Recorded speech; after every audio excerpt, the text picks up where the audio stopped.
For a while now, I've been struggling with the Umbral Flames. They just feel really off to me in comparison to the other weapons. This could be a me thing, it could be they're not very good, or it could be, more likely, a little bit of both. What I mainly struggled with is the attack feels super awkward, and if you're spamming with special, enemies can just hit you because it doesn't interrupt them. This build may have actually changed my mind about the Umbral Flames. If you build them in a specific way, they're actually pretty good. I still don't think they're top tier, but they're definitely better than I originally gave them credit for. So today, I'm going to walk through the decisions that I made, the build that I played, and a little bit more info about that. And if you like keeping up with Hades 2, well, do be sure to get subscribed, leave a like while you're down there, and keep an eye out for future videos, because if these are getting a buff, well, I'm definitely going to be playing them more, and I'll probably make a video on it when I do. I have really struggled with the Umbral Flames. The playstyles just do not mesh with me. Before now, my best runner-up was the aspect of EOS, because that was the one thing that I kind of sort of had success with. I don't know, it's still really frustrating to hold down your attack and then sprint away, but it felt better than spamming your special and getting killed because you're spamming your special and not interrupting enemies. And it also felt like some of the time when I was trying Moros, my attacks would just go off into the middle of nowhere. I wouldn't be able to detonate them and actually deal relevant damage to enemies, unless I waited for the enemies to run over the attacks, and sometimes the attacks dissipated, and it was just a mess. So, out of that long frustration, I maxed out aspect of Melinoe, and I said, you know what? I'm going to give this the best possible chance of succeeding. And so after failing run after run on heat 12 to 16 using all three aspects, I said, you know what? Maybe these weapons do just suck. Maybe I overestimated EOS.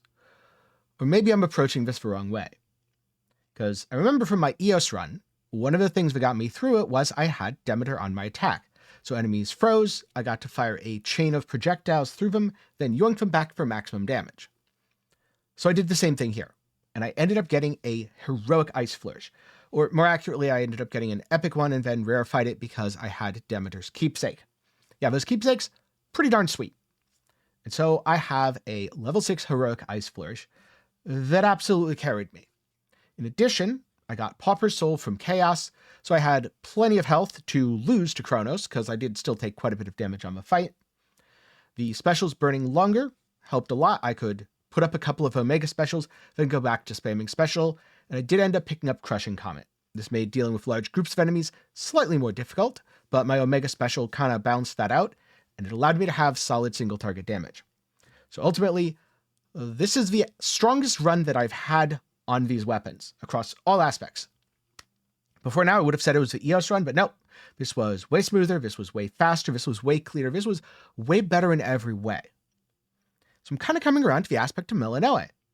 In fact, I'd even say that because it gives you extra Omega special duration, it's a bit more beginner friendly than the other two aspects. So if you're looking for something on the Umbral Flames, well, this is what I'd recommend. And now let's get into how I built the character, or I guess how I built it in this run. Obviously there's an element of luck, and I feel like I got pretty lucky here. But then again, most of these things aren't that unrealistic. You can definitely get at least an epic ice flourish. You can probably get either Pauper's Soul or Crushing Comet, even if you don't get both. When it comes to Arcana, I was absolutely desperate for damage, so I started with a Huntress. Your attack and special have plus 50% damage when you're below 100 magic. Being below 100% is really easy. Then the Furies, plus 30% damage to foes in your casts. Honestly, even though I used the Aphrodite cast to pull stuff in, this didn't end up being as useful as I'd hoped it would be. And Origination for plus 50% for foes afflicted by at least 2 curse effects. One of them, Freeze, that's really easy. Then I could either use the slowdown effect from the Cyclone, or alternatively, just drop my cast and weaken them. Either way, between the two, it ended up working out and I had pretty high uptime on Origination. And ultimately, it went way better than I was expecting. So let's get into some of the details. But for now, let's go over some of the decisions I made, starting with how I fixed the problem. Because I hard-targeted Demeter going into the run to get Freeze. That way, enemies couldn't interrupt me or deal damage while I was spamming my special on them. So, Demeter's special is absolutely mandatory to play this. You can take your keepsake in, and if you don't get it from the first boon, well, it's time to play something else and come back later. In this case, I happened to get a heroic version. So I was pretty much set up, and if this didn't work, then it absolutely wasn't going to. I was going to give up and not play this weapon until it got a balance patch. Turns out it worked pretty well. And so from there I began my journey of crafting a spinning frozen vortex build. It's not quite Cold Dot from Path of Exile, but hey, there's a few similarities. During Erebus, it was incredibly effective. Regular enemies barely got to touch me, and unburdened from the risk of damage, I was able to dish out a surprising amount. I used all of my magic to keep my specials just spinning around me, and having the aspect of Melinoe maxed out meant that they spun around me more reliably. Then after that, I just spammed the regular special for even more damage against frozen foes. And while I was doing that, I found a Chaos boon that paired really well with it, because what's better to pair with high damage than high health? Losing gold for 3 regions? Not a big deal. I'm basically paying for 3 Centaur Hearts. It's a trade I'm perfectly willing to make. And when I got to Hecate, alright, I noticed this is very much a close range build. So anytime a boss zones you out, you're not really going to be damaging it. And you can't instantly freeze bosses quite as effectively as you can instantly freeze regular enemies. That said, I had more than enough persistent damage that it wasn't a problem, and the Omega Special made it really easy, plus her transition phases were, well, a joke.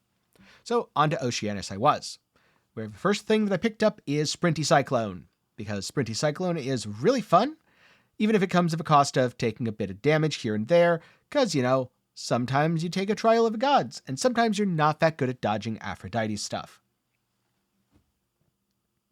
Or maybe that's just me. Could very well just be me. While the build had a lot of safety and prevented enemies from hitting me, unfortunately I couldn't freeze the hearts she was sending at me, and because of all of the spinning things, I was just having trouble tracking them, so I ended up getting hit a slightly embarrassing amount. But hey, after that I entered a Charon shop, and surprise surprise, I got Ice Flourish leveled up as a little bit of a consolation prize for my mistakes. And so in short, the rest of Oceanus really wasn't too eventful. Now, Skill's Shell can be a little bit problematic, because it blocks projectiles from certain angles. This is especially bad because it renders her immune to backstab. But in this case, I found out it wasn't really a problem.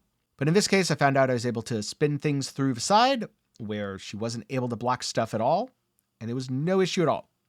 Turns out spiraling things through an enemy, perfectly fine even if the enemy blocks from behind. And I had more than enough damage to quite easily take out both Scylla and her sirens. That wrapped up Oceanus. Between Erebus and Oceanus, really everything went super smoothly. And that continued in the fields. This is where the enemies start to get very problematic, but I didn't find it to be too eventful. Yet again, enemies were frozen, and I had enough damage to kill them while they stayed frozen. If you kill an enemy before it unfreezes, it can't hurt you. And if you're able to do things like deal massive damage to their armor because you happen to pick up a keepsake that randomly gives you a boon that melts armor, yeah, that makes this section really easy.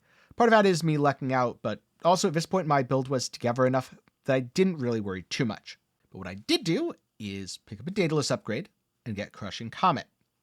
That bolsters my single target damage significantly because it gives plus 50 power to my special, at the cost of my clear being a little worse. Up until this point, my clear felt absolutely ridiculous, and my Omega special would still continue to easily rotate through enemies. This only affects the regular special, so I was perfectly fine to pick this up and get the higher single target damage. Now I truly felt ready to take on the bosses and any other challenges that I'd have by the end of a run. A good example of this is taking on a Tenkiei elite. Now normally you can either kill all the enemies out around the sides, or you can just burn down the central foe. I went for the burn down the central foe approach. Sure, it was a little riskier since I'm a close range build, I could easily get overwhelmed, but you know what? It was no issue at all. I had more than enough damage, and problem solved. On to the next section.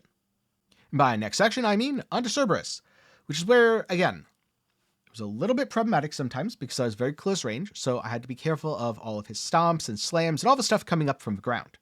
Cerberus is by no means an easy foe if you are a pure melee or close range build.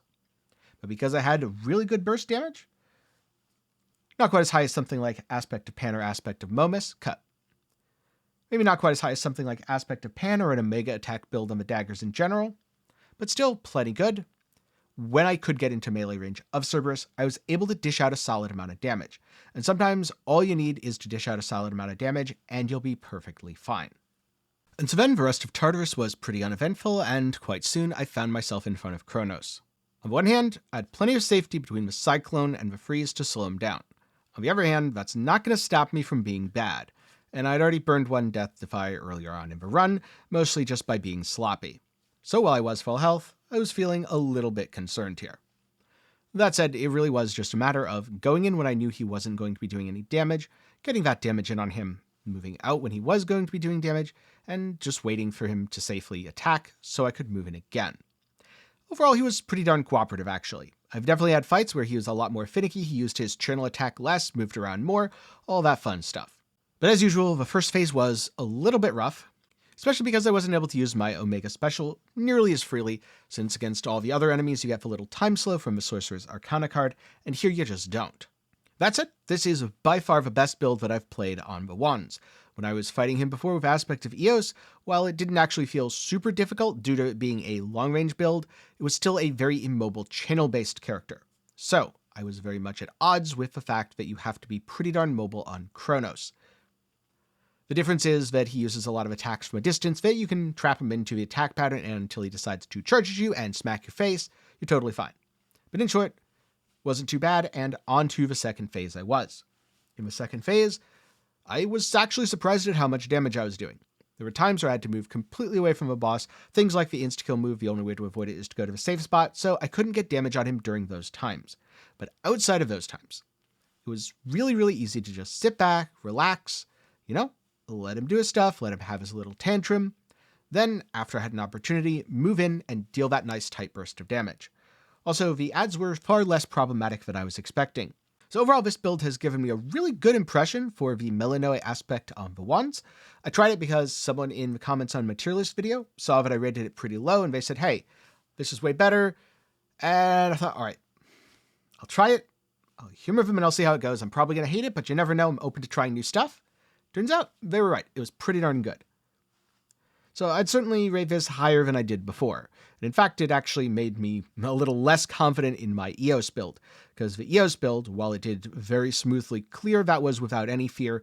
This was with quite a bit of fear, and it actually felt a lot easier than I was expecting. Then again, maybe I've just gotten better at the game since I last played with the wands. It could very well be. I mean, when I'd last played with the wands was before I'd started clearing fear consistently. Now, 16's pretty much my standard, and I've gone as high as 32. So if you've been struggling on the Umbral Flames, maybe try maxing out the aspect of Melinoe and giving this build a shot. I found success with it, and hopefully you do as well. That said, if you're looking for other builds I've played in Hades 2, then I've got a build on the staff, I've got a build on the axe, a build on pretty much every weapon in the game, for at least one aspect. Links to those will be up in the card and down below, along with a tier list where I rank them all that kind of inspired this whole video. And I'm curious, has there been any weapon or weapon aspect that you just didn't get, but you finally played a build and it all clicked? If so, what is it? Share some of your experiences down below. Before I go, a special thanks to my patrons and channel members for the continued support. For as low as $1 a month, you can make videos just like this one possible. Link to support is down below. And a big thanks to everyone who watched to the end. I'm glad you enjoyed the video, and I'll see you in the next one.